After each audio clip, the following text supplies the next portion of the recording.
नमस्कार. आजच्या या अत्यंत महत्त्वाच्या सविस्तर विश्लेषणात आपण एका अतिशय रंजक आणि सध्याच्या काळातील ज्वलंत विषयावर चर्चा करणार आहोत. आपण पाहणार आहोत सिनेमा, युवा मानसिकता आणि आपल्या आधुनिक निवडणुका यांच्यात नेमका काय आणि कसा संबंध निर्माण होत चालला आहे. स्पर्धा परीक्षांची तयारी करताना हा विषय समजून घेणं अत्यंत गरजेचं आहे. विश्लेषणाची सुरुवात करण्यापूर्वी आपण एका मूलभूत प्रश्नावर विचार करायला हवा. राजकीय सत्तांतर हा खऱ्या बदलाचा मार्ग असतो की मतदारांना आकर्षित करण्यासाठी विणलेली ती केवळ एक भावनिक कथा असते?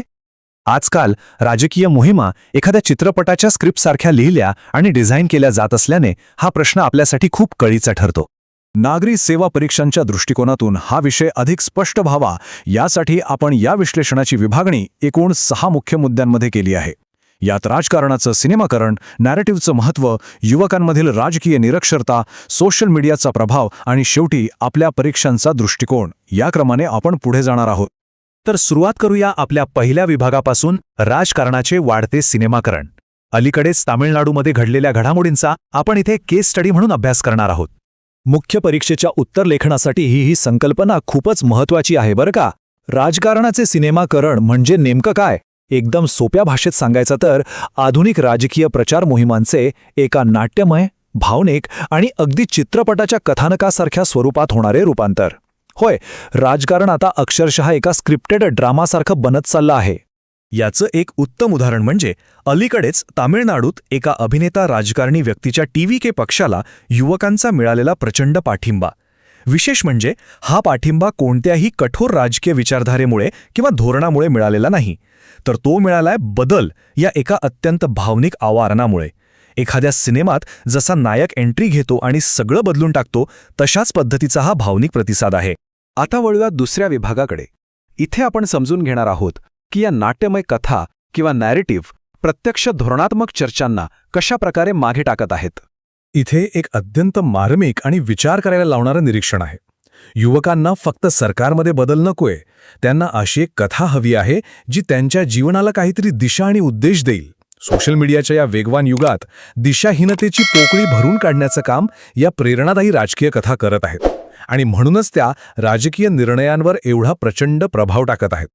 हे गणित समजून घेण्यासाठी आपण वास्तवाची आणि सिनेमाची थोडी तुलना करूया. एका बाजूला धोरण आणि वास्तव आहे, ज्यामध्ये रोजचा कंटाळवाणा दिनक्रम आणि सोडवायला कठीण असे गुंतागुंतीचे सामाजिक प्रश्न असतात. तर दुसऱ्या बाजूला सिनेमा आणि पलायनवाद आहे, जिथे वास्तवापासून तात्पुरती सुटका मिळते, भरपूर ड्रामा असतो आणि मुख्य म्हणजे नायक विरुद्ध खलनायक असा स्पष्ट संघर्ष असतो. या तुलनेवरून अगदी सहज लक्षात येतं की आजची तरुण पिढी धोरणांच्या गुंतागुंतीपेक्षा या सिनेमॅटिक हिरो विलन नॅरेटिव्हकडे नैसर्गिकरित्या का आकर्षित होत आहे.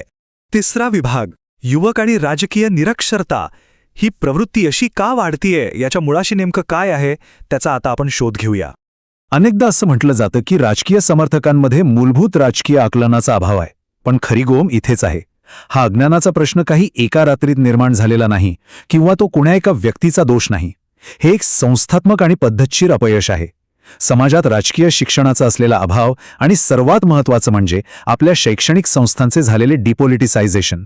शैक्षणिक संस्थांना जाणीवपूर्वक राजकारणापासून दूर ठेवल्यामुळे युवकांचा सक्रिय राजकीय सहभाग अत्यंत कमी झाला आहे. आता पाहूया चौथा आणि या संपूर्ण प्रक्रियेला खतपाणी घालणारा सर्वांत शक्तिशाली घटक, सोशल मीडिया आणि प्रोपॅगंडा. टीव्हीके पक्षाच्या प्रचारशैलीतील हे प्रोपॅगंडा तंत्र बघा, हे अतिशय पद्धतशीरपणे रचलेलं असतं. पहिली पायरी विरोधकांना दुष्टशक्ती म्हणून प्रस्थापित करायचं. दुसरी पायरी नायक विरुद्ध खलनायक असं अत्यंत स्पष्ट आणि सोपं कथानक लोकांसमोर उभं करायचं. आणि तिसरी पायरी ह्या मोहिमेची रचना अशी करायची की ती एखाद्या सिनेमाच्या क्लायमॅक्ससारखी अगदी उत्कंठावर्धक वाटेल. ही राजकीय रणनीती एखाद्या ब्लॉकबस्टर चित्रपटाच्या रचनेची हुबेहूब नक्कल कशी करते हे पाहणं खरोखरच अचंबित करणारे आहे. यातून निघणारा महत्त्वाचा निष्कर्ष असा की सोशल मीडिया आज केवळ माहितीचे वितरण करत नाहीये, तर तो समर्थकांमध्ये विजयाची एक आभासी मानसिक भावना निर्माण करतो. अशा प्रकारचा व्हायरल कंटेंट, जे एक अत्यंत गंभीर निवडणूक आणि नागरी प्रक्रिया आहे, तिला केवळ एका राजकीय मनोरंजनात बदलून टाकतो. पाचवा विभाग, लोकशाही पुढील आवाहने. एका प्रशासकीय अधिकाऱ्याच्या दृष्टिकोनातून या सगळ्याचा लोकशाहीच्या आरोग्यावर काय परिणाम होतो याचं तटस्थपणे विश्लेषण करणं आपल्यासाठी आवश्यक आहे. इथे आपण एक पॉज घेऊन विचार करायला हवा. बदल या भावनिक कथेवर आधारित सत्तांतर समजा झालं, त्यानंतर महिलांवरील गुन्हे किंवा बेरोजगारी यांसारख्या गंभीर प्रश्नांवर त्याच आक्रमकतेने जाब विचारला जाईल का? केवळ एका भावनिक कथेच्या आधारावर सरकार बदलल्याने समाजातील मूळ आणि खऱ्या समस्या खरंच सुटतात का? हा प्रश्न नक्कीच अस्वस्थ करणारा आहे. हे सगळे मुद्दे आपल्या लोकशाहीला असणारा गंभीर धोका अधोरेखित करतात. राजकारण हे आता अधिकाधिक व्यक्तिकेंद्रित होत चाललंय. वस्तुस्थिती आणि आकडेवारीवर आधारित ज्या धोरणात्मक चर्चा व्हायला हव्यात त्यांची जागा आता भावनिक कथांनी घेतलीय. आणि जर धोरणांपेक्षा भावनांनाच जास्त महत्त्व दिले गेले तर माहितीपूर्ण लोकशाहीचा किंवा इन्फॉर्म डेमोक्रेसीचा पायाच कमकुवत होण्याचा मोठा धोका आहे. विचारधारेकडून केवळ मनोरंजनाकडे जाणारा हा प्रवास निश्चितच चिंताजनक आहे. थोडक्यात सांगायचं तर खरी लोकशाही केवळ भावनिक स्क्रिप्टवर किंवा एखाद्या मनोरंजक कथानकावर चालू शकत नाही. समाजात शाश्वत बदल घडवून आणायचा असेल तर त्यासाठी जागरूक नागरिकत्व, सखोल राजकीय शिक्षण आणि दर्जेदार धोरणात्मक चर्चा यांचीच आवश्यकता असते. चला तर मग आपल्या विश्लेषणाच्या शेवटच्या आणि परीक्षांच्या दृष्टीने सर्वाधिक महत्त्वाच्या भागाकडे वळूया. UPSC आणि MPSC दृष्टिकोन. ही संपूर्ण चर्चा केवळ एक राजकीय घटना नाहीये, तर ती मुख्य परीक्षेच्या उत्तर लेखनासाठी अत्यंत उपयुक्त अशी एक केस स्टडी आहे. सामान्य अध्ययन पेपर 1 मधील भारतीय समाज आणि युवा समस्या या विषयांसाठी, तसेच पेपर 2 मधील लोकशाही, निवडणूक, राजकारण आणि माध्यमे आणि समाज या घटकांसाठी तुम्ही या विश्लेषणाचा आणि मुद्द्यांचा अत्यंत प्रभावीपणे वापर करू शकता. या सविस्तर विश्लेषणाचा समारोप करताना आपण सर्वांनी एका अत्यंत महत्त्वाच्या प्रश्नावर विचार करणं गरजेचं आहे.